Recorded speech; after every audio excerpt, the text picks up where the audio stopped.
Hello student, कक्षा 11 की online class में आप सभी का स्वागत है। अब बच्चों, आप लोगों के मन में एक डाउट आ रहा होगा कि सर अभी रिजल्ट तो आया नहीं है और आपने कक्षा 11 की क्लास स्टार्ट कर दी। तो बच्चों, मैं ये कहना चाहता हूँ आप लोगों से कि पढ़ाई हमें करती रहनी चाहिए या करती रहनी पड़ेगी, क्योंकि आप लोग फरवरी के बाद से ही मार्च अप्रैल से फ्री बैठे हैं और विद्यालय अभी जुलाई तक नहीं खुलेगा। आपका रिजल्ट की कॉपियां जैसी चेक होना स्टार्ट होंगी तो आपका रिजल्ट जून में आ जाएगा बच्चों। उसके बाद आपको क्लासें स्टार्ट होंगी जुलाई और अगस्त में, जब तक आप पढ़ाई से बहुत ज्यादा पिछड़ जाएंगे। अब बच्चों के मन में एक और डाउट आ रहा होगा कि सर मुझे साइंस लें कि आर्ट लें कि क्या लें।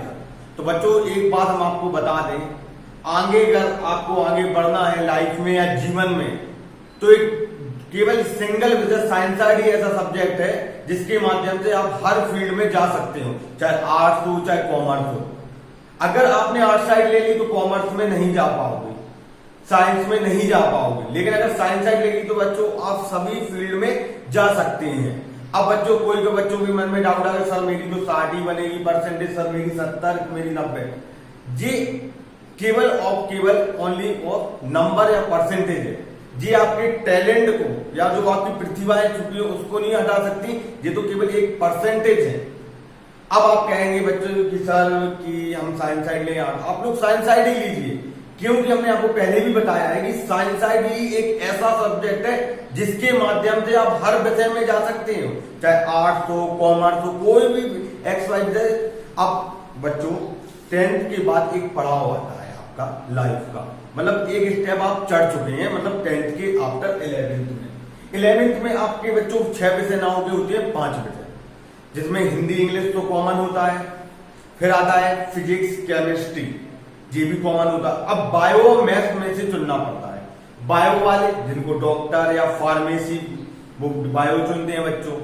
मैथ वाले जिनको इंजीनियरिंग करनी या और उससे रिलेटेड बीएससी करनी या बहुत सी ऐसे फील्ड है तो उनके लिए मैथ वाले चुनते हैं। लेकिन बच्चों 5 विषय होते हैं आपके, हमने बताया इंग्लिश, हिंदी, रसायन विज्ञान, भौतिक विज्ञान। लेकिन बायो मैथ में से कोई एक सब्जेक्ट हमें चुनना पड़ता है। क्या चुनना पड़ता है? बायो मैथ में से कोई हमें एक सब्जेक्ट चुनना पड़ता है।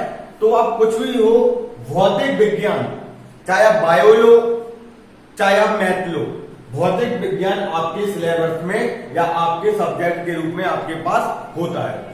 अब हम बहुत से बच्चे कहते हैं सर ये टफ है।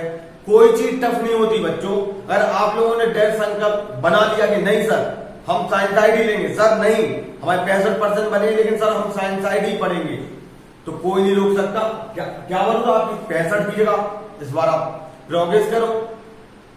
हम और उन बच्चों से भी कहना चाहते हैं जिन्होंने 10th में दिन रात मेहनत की, दिन भर सोए नहीं, दिन में नहीं सोए, रात को नहीं से 20-20 घंटे पढ़ाई की हैं, वो बच्चे सोच रहे हैं वो तो और ज्यादा कर सकते थे। क्या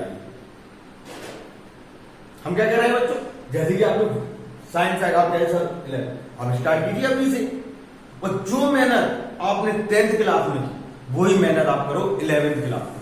बच्चों गारंटेड हम आपसे कह रहे हैं कि बच्चों आपको कोई भी नहीं पकड़ पाएगा और आप इन विषयों में इतने स्ट्रांग हो जाते हैं बच्चों जो आगे। अब जैसे आप जो टॉपिक देख रहे हैं ये आपके हैं इकाई, ये सिलेबस के बारे में जानकारी है बच्चों। ये कुछ नहीं है, ये 9th और 10th का थोड़ा अपडेट है। जैसे कि हम 9th में कुछ जानते हैं, 10th में फिर थोड़ा बढ़ते हैं, अब आ गए हम 11th में थोड़ा इनका अपडेट बढ़ते हैं। मतलब अपडेट मतलब इनको अभी तो हमने केवल सीखा था फॉर्मूला, ठीक है जी, एक फॉर्मूला है इसको हमें लिख दिया, लेकिन अब हमें फॉर्मूला को सिद्ध करना है। विधियां होती हैं कई प्रकार की, उन चीजों के माध्यम में कक्षा 11 में आप लोगों को सिखाएंगे। अब सबसे पहले बच्चों सिलेबस में आती है कि अब पर्टिकुलर साइंस नहीं रही। साइंस में कौन कौन से सब्जेक्ट होते थे पहले आप लोगों के? भौतिक, रसायन और बायोलॉजी। लेकिन जी अब पर्टिकुलर तीनों विषय बन गए थे अलग अलग, लेकिन भौतिक और रसायन आपके साथ हमेशा रहेगा। तो अब हम बात करते हैं भौतिक विज्ञान के बारे में। भौतिक विज्ञान का पेपर होता है वो होता है 100 नंबर का। 100 नंबर में से 70 नंबर का लिखित होता और 30 नंबर का होता प्रयोगात्मक। प्रयोगात्मक मतलब प्रैक्टिकल मौखिक रूप से, जहां आपको लैबों में ले जाएंगे। अब जैसे आपने बच्चों प्रिज्म में पढ़ा होगा, अब प्रिज्म की सहायता से हम आपको लैब में या प्रयोगशाला में ले जाके ये बताएंगे कि प्रिज्म की सहायता से कैसे रिफ्लेक्स होता है। तो जो हम इन्हें प्रैक्टिकल के रूप में करेंगे। जैसे आपने ट्रांसफार्मर पढ़ा था, तो उस ट्रांसफार्मर को हम लोग प्रैक्टिकल करके दिखाएंगे बच्चों। आपने उत्तल लेंस अवतल लेंस पढ़ा था, तो वस्तुएं उल्टी क्यों दिखाई देती वो प्रैक्टिकल करके दिखाएंगे। तो वो चीजें हम प्रयोगात्मक में बच्चों पढ़ेंगे इस साल। और 70 नंबर का होता है लिखित। इन्हें दो भागों में विभाजित किया जाता है, खंड खा और खंड खा। 35 नंबर के तो ये 10 इकाइयां होती हैं बच्चों। क्या होती है? ये 10 इकाइयां होती हैं। अब पहली इकाई को देखते हैं बच्चों, भौतिक जगत, फिजिकल वर्ल्ड। मतलब जितनी भी भौतिक चीजें हैं उनके बारे में जानकारी, मतलब बेसिक, कि आपको फिजिक्स से रिलेटेड हर चीज बताई जाएगी, क्या होता है क्या। अभी तक तो साइंस क्या होती थी तीनों, लेकिन अब फिजिक्स से रिलेटेड बताया जाएगा कि आपको किस प्रकार से तैयारी करनी है और क्या कैसे क्या करना है, उसमें दिखाए जाएंगे फिजिकल वर्ल्ड। जी आपका पेपर में आता है 2 मार्क्स का। कितने नंबर का? 2 नंबर का आता है।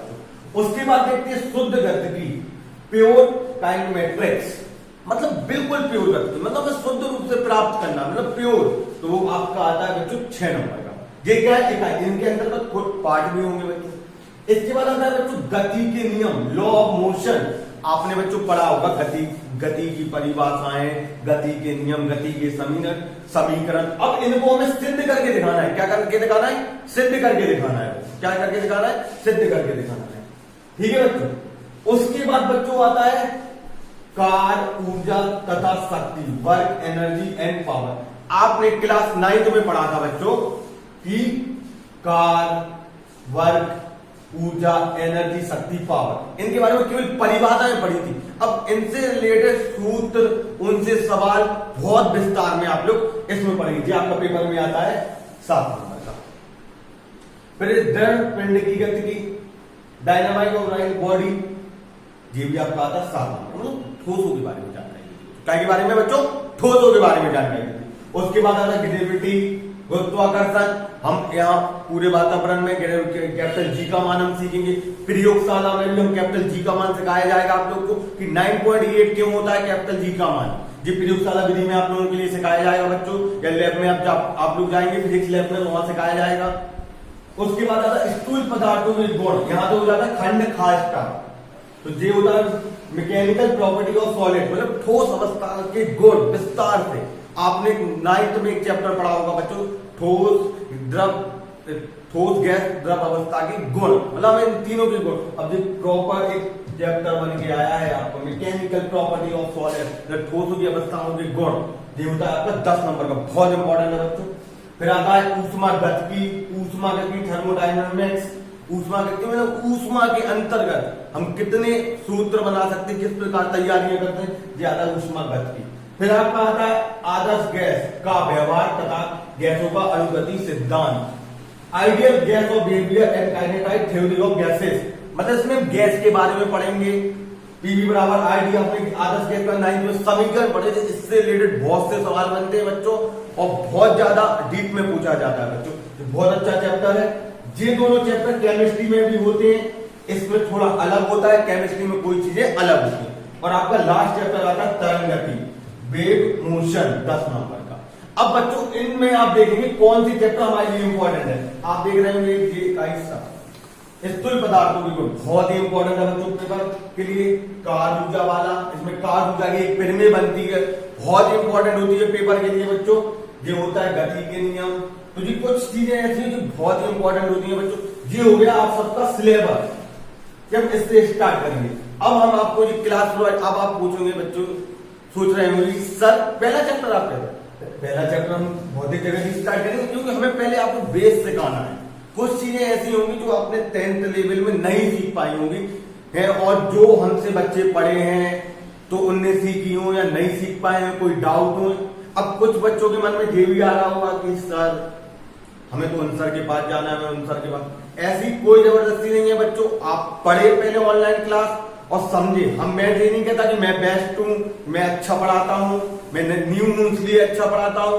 पहले आप पढ़ें, समझे क्लासेस को, उसके बाद आप डिसाइड करें कि आपको कहाँ जाना है, कैसा हो, बच्चों को आपका डिसीजन है, आपको जहां जाना है। मेरा तो पढ़ाना उद्देश्य है, मैं पढ़ाऊंगा, क्योंकि आपको हम बता दें, बार बार बता रहे हैं बच्चों, बहुत ही अभी जुलाई तक विद्यालय नहीं खुलेगा और आपको 5 महीने हो जा रहे हैं। अगर मार्च, अप्रैल, मई, जून और यहां तक जुलाई, 5 महीने से आप लोग फ्री बैठे हैं बच्चों।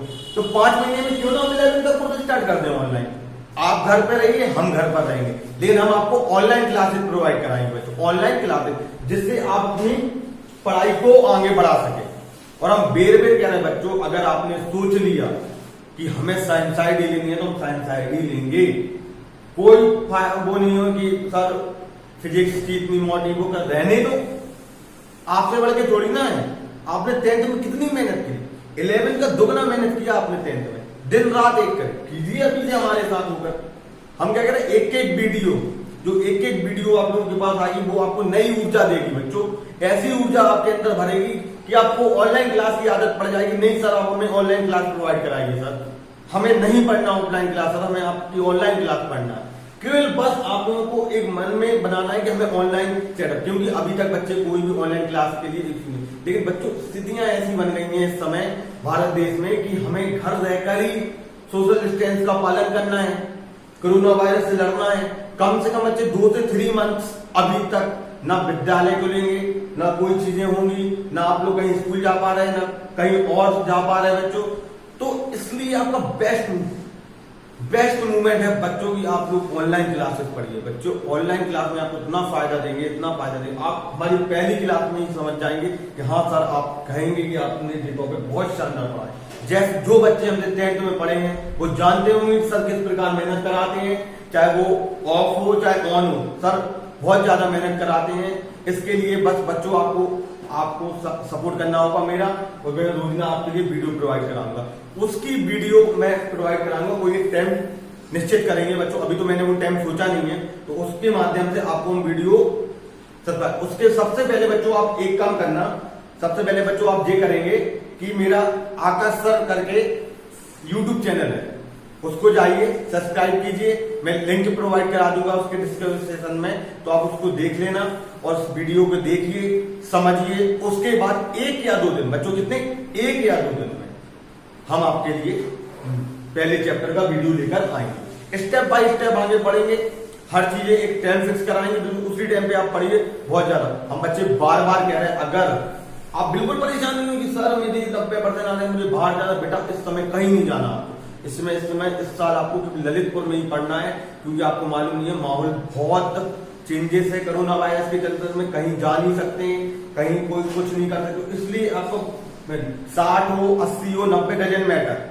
90% वाला भी जी पढ़ेगा और 60% वाला भी पढ़ेगा बस। और एक चीज याद रखना बच्चों, ये एक आपकी लाइफ चेंजिंग मूवमेंट होता है। लाइफ चेंज मतलब कि यहाँ पर आप बड़े होते हैं, कई चीजों के बारे में समझते हैं, तो इन चीजों को भी आप बहुत अच्छे से लेना। मतलब ऐसा नहीं कि माहौल गंदा करता या कहीं ऐसी जगह जाने मतलब होने लगे, कोई ऐसी संगत पकड़ गए कि फिर आप ये नहीं पकड़ पाओगे। बच्चों हम बार बार कह रहे हैं, अगर आपने मेरे साथ मेहनत कर ली तो बच्चों फिजिक्स का ऐसा कोई क्वेश्चन नहीं बनेगा जो आप लोग नहीं कर पाओगे। और बच्चों में न्यूमेरिकल की गारंटी कहता हूं बच्चों, अगर मेरे हिसाब से न्यूमेरिकल पढ़ा तो बच्चों ऐसा कोई भी एक ऐसी चीज सिंगल नहीं बनेगी जो आपसे नहीं होगी। बच्चों इतनी मेहनत करवाएंगे आप लोगों के साथ कि आप लोग अलग से कहेंगे हाँ सर आपने बहुत शानदार। बच्चों इसी के साथ हम बहुत ही आपके लिए लास्ट बार हम कह रहे हैं कि फिजिक्स की वीडियो लेकर आ रहे हैं, क्लास 11th की ऑनलाइन क्लास। मेरी 12th क्लास की वीडियो चल रही है, बच्चे देख रहे हैं और बहुत ज्यादा पसंद कर रहे हैं। उसी प्रकार मैं चाहता हूँ कक्षा 11 की भी पाठ्यक्रम में बच्चे देखें। ये एनसीईआरटी पाठ्यक्रम है बच्चों, ये एनसीईआरटी सिलेबस जहां उनका बहुत ही इंपॉर्टेंट होता है बच्चों, ये आपके लिए बहुत तैयार करना है। हम क्या करें, रिजल्ट का वेट ना करें, पढ़ाई स्टार्ट कर दीजिए बच्चों। जैसे कि आप 9th का वेट ना करते हुए 10th की पढ़ाई स्टार्ट कर देते थे, उसी प्रकार 10th का रिजल्ट स्टार्ट ना देखते हुए 11th की पढ़ाई स्टार्ट कर दीजिए बच्चों। ऑनलाइन क्लास हम आपको फिजिक्स की प्रोवाइड कराएंगे और बच्चों बहुत ज्यादा मेहनत कीजिए। अगर आप लोगों का साथ रहा बच्चों तो बहुत ज्यादा आप लोगों को यही समझ में आएगा और आप फिर हमेशा बोलोगे सर मुझे ऑनलाइन क्लासेस चाहिए, सर मुझे ऑनलाइन क्लासेस चाहिए। बच्चों बस आप लोगों की मेहनत करने का देर है। फिर बार बार हम कह रहे हैं 90 और 60 पे नहीं चाहिए कि सर उसकी 80% बनी, मेरी 60% बनी, सर मुझे ये लेना था। हम क्या कह रहे हैं बार बार, साइंस साइड एक ऐसा माध्यम है जिसके द्वारा आप हर साइड में जा सकते हैं आगे फील्ड में। आपको बीए करनी, साइंस साइड की बात भी कर सकते हैं, बीकॉम करनी साइंस, लेकिन कभी आर्ट्स साइड करके आप साइंस साइड या बीएससी नहीं कर पाएंगे बच्चों। तो इसलिए बार बार पॉलिटेक्निक है, आईटीआई है, ये ऐसे इनमें साइंस साइड ही मांगते हैं। और आगे जो बन रहा है आप लोगों को, मतलब टेक्निकल होते जा रहे हैं, तो उस प्रकार हमें साइंस की ही जरूरत है। हमने बार बार बताया आपको मेहनत करनी है बच्चों। आपके लिए हम 2 दिन बाद क्लास की प्रोवाइड बता देंगे, कितनी बजे कितनी क्लास, रोजाना एक क्लास डालेंगे बच्चों आप लोगों के लिए। और आप लोग मेहनत कीजिए बच्चों, हम बार बार कह रहे हैं बच्चों, इस कारण आपको बहुत ज्यादा फायदा मिलेगा बच्चों। इसी के साथ हम क्लास को समाप्त करते हैं बच्चों। ठीक है बच्चों, ओके बाय बच्चों।